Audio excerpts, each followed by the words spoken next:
नमस्कार, आप देख रहे हैं इंडिया डेली। आपके साथ मैं हूं किरण। सीधे रुक कर लेते हैं। रक्षा मंत्री राजनाथ सिंह कुछ कह रहे हैं। भारतीय वायुसेना की रीढ़ कहे जाने वाले MiG-21 एयरक्राफ्ट की आज रिटायरमेंट को लेकर के सुनाते हैं क्या कुछ कह रहे हैं। समय के साथ इसमें state of the art system जोड़े गए, बेहतर राडार सिस्टम भी जोड़ा गया। इसके अलावा भी इसमें अनेक एयर टू एयर मिसाइल्स भी जोड़ी गई, टारगेट मिसाइल्स जोड़ी गई, फ्री फॉल बॉम्ब भी जोड़े गए।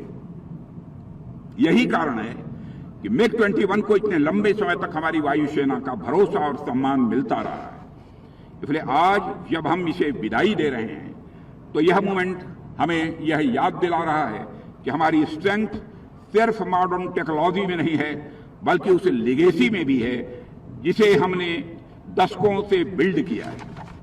उस लेगेसी को सेलिब्रेट करना और उसका सम्मान करना, बहनों भाइयों, मैं यह मानता हूं कि हम सभी की जिम्मेदारी है और उसी जिम्मेदारी का हम लोगों ने निर्वाह किया है। साथियों, एक दिलचस्प बात यह है, यह कार्यक्रम चंडीगढ़ में हो रहा है। यहीं से भारतीय वायुसेना की सुपरसोनिक यात्रा की शुरुआत हुई थी। नंबर 28 स्क्वाड्रन, जिसे फर्स्ट सुपरसोनिक्स कहा जाता है, नंबर 28 स्क्वाड्रन, जिसे फर्स्ट सुपरसोनिक्स कहा जाता है, यहीं से MiG-21 का इंडक्शन हुआ था। यह स्थान इसलिए भी खास है क्योंकि यह उस गौरवशाली अध्याय का गवाह है जिसने भारत की एयर पावर को एक नई पहचान दी थी।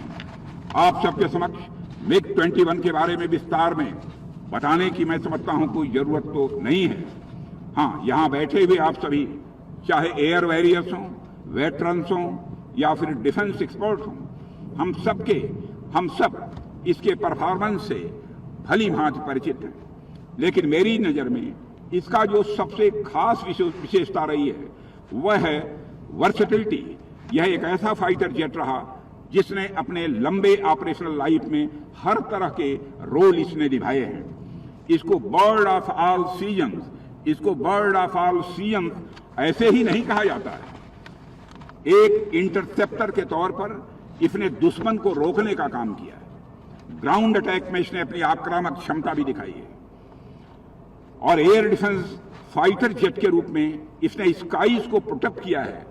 और सिर्फ इतना ही नहीं, इसने एक ट्रेनर एयरक्राफ्ट के तौर पर भी असंख्य एयर वॉरियर्स को भी तैयार किया है। कहने का मतलब यह है कि MiG-21 ने हर उड़ान के साथ भारत के भविष्य को और भी मजबूत किया है। साथियों, MiG-21 अगर इतने वर्षों तक भारत की सुरक्षा में अपना योगदान देता रहा है तो इसके पीछे की ताकत इंडियन एयरफोर्स का हर पायलट, इंडियन एयरफोर्स का हर वॉरियर, जिसे हम एयर वॉरियर कहते हैं, और हर ग्राउंड क्रू ने दी है।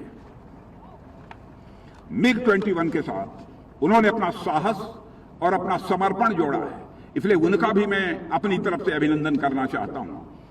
साथियों, अगर आप 80 और 90 के दशक की तरफ नजर डालें तो आप देख पाएंगे कि MiG-21 सिर्फ एक फाइटर एयरक्राफ्ट ही नहीं, बल्कि हमारी इंडियन एयरफोर्स के लिए एक ट्रेनिंग ग्राउंड के रूप में भी कार्य कर रहा था। इस लीजेंडरी प्लेटफॉर्म पर खड़े होकर न जाने कितने जाबाज पायलट्स ने उड़ान भरी है। सीखा कि आसमान से कैसे बात करनी है, इसने ही हमको सिखाया है। कैसे हर परिस्थिति में अपनी मशीन को कंट्रोल करना है और कैसे मुश्किल हालात में भी शांत रहकर मिशन को अंजाम देना है।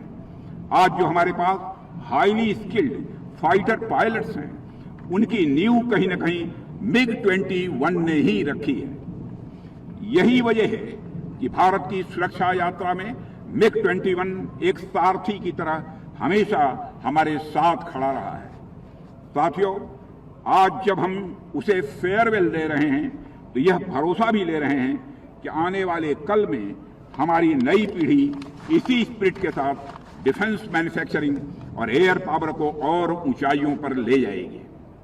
मुझे विश्वास है कि आने वाले समय में जब दुनिया भारत को देखेगी तो कहेगी, यह तो वो देश है जिसने MiG-21 से शुरुआत की और आज फ्यूचर टेक्नोलॉजी में दुनिया का लीडर है। यही हमारी जर्नी है और यही हमारी प्राइड है। और मैं देश का रक्षा मंत्री होने के नाते नहीं, बल्कि एक भारतीय होने के नाते कहता हूं कि इस लिगेसी को हमें टूटने नहीं देना है किसी भी सूरत में।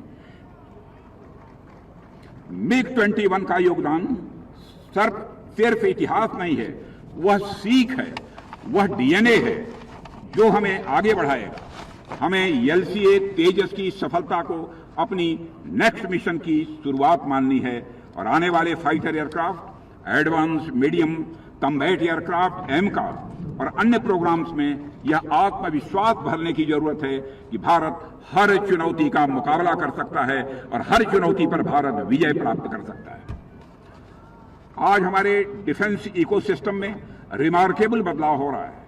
हमारी research labs, academia, defence PSUs, private sector और हमारे यूथ, हमारे स्टार्टअप, हमारे साइंटिस्ट, यह सब मिलकर बदलाव की इस गाड़ी को तेजी से आगे बढ़ा रहे हैं। साथियों, आज का दिन हमें यह भी याद दिलाता है कि हमें अतीत को तो सम्मान देना ही है, साथ ही साथ भविष्य की ओर कदम भी हमको बढ़ाते रहना है। पुराने साधन भले ही आज सेवा के बाहर हो जाएं, लेकिन हमें ध्यान रखना है कि उनकी लेगेसी हमेशा प्रेरित करती रहे। MiG-21 ने हमें यह सिखाया है कि बदलाव से घबराना नहीं है, बल्कि उससे नई ऊर्जा लेकर हम सभी को आगे बढ़ना है। हम तो इस भाव को लेकर चलने वाले लोग हैं कि तंत्र है नूतन भले ही। हम इस भाव को लेकर आगे बढ़ने वाले हैं कि तंत्र है नूतन भले ही, चिर पुरातन साधना, यानी हमारे पूर्वजों ने हमें यह दर्शन दिया कि साधना यानी मूल भावना और आदर्श ये शाश्वत होते हैं, मिटते नहीं हैं, ये कभी समाप्त नहीं होते हैं।